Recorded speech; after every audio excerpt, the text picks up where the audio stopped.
Hollywood Animal is a tycoon strategy game about managing a Hollywood film studio back last century.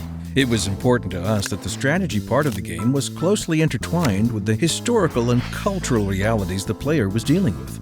We worked to convey the golden age of Hollywood in every detail, in the scripts, the architecture, music, artwork, and even the game's interface. One of the era's key elements we had to bring to the game was the movie posters. Before television, and especially before the internet, posters played a very important role in film production. A movie poster did way more than just inform the public about upcoming premieres.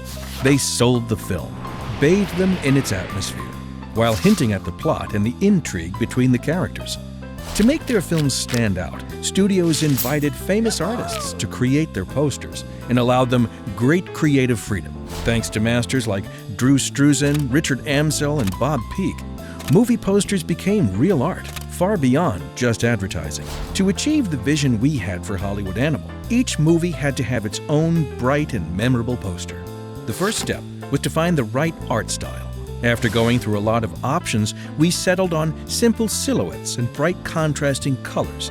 In the spirit of the famous poster artist Saul Bass, we decided to create all the posters from a basic design rule.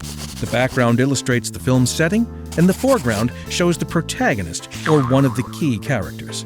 To make it so the posters could be assembled from building blocks, the artists drew a number of small elements for all the various settings and characters. We assembled a vast collection of vampire fangs, cowboy hats, pirate eye patches, and hundreds of other details. These elements are arranged in a composition and then colored from pre-prepared palettes. Originally, we planned for the posters to be generated completely automatically. We weren't satisfied with the results. The generated images looked monotonous, tasteless, and sloppy. So we soon abandoned the idea. It became clear we needed direct involvement from the artists. So we multiplied 10 different settings by 50 protagonists and antagonists. That's 500 unique images. That seems doable. But we also want the player to have a hand in the poster's look. Of course, the head of the studio doesn't get involved in fonts and composition, but his subordinates are obliged to give him some options to choose from.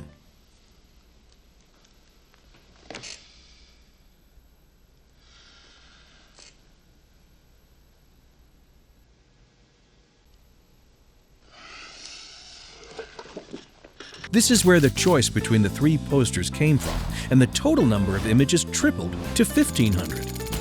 But what if the player makes two films with the same set of elements? If that happens, the posters will be repeated, which ruins the magic of the game. To prevent this, we decided to create another 3 unique sets of posters for each combination of elements. At this point, the number of images that needs to be drawn is approaching 4,500. And most likely, by the end of early access, this number will be even higher. It should be enough to maintain the illusion that each poster is created specifically for the player's film. At the same time, all the images are actually meaningful. They convey the essence of the film, but like the story elements, they leave room for interpretation. This delicate balance is only possible because each poster is handmade by the artists at Weappy. Someone might ask, why not use generative AI? But we didn't even consider it an option. Sure, a neural network could generate millions of images, but that would defeat the very idea of Hollywood Animal, a game about creativity and the creators behind it. Today, Hollywood Animal artists are adding to the poster collection whenever they have free time between major tasks. One of our artists has dedicated herself entirely to their creation. Yes, we may spend a lot of energy on a seemingly small detail, but even outside the game, each of these posters can be considered a minor work of art.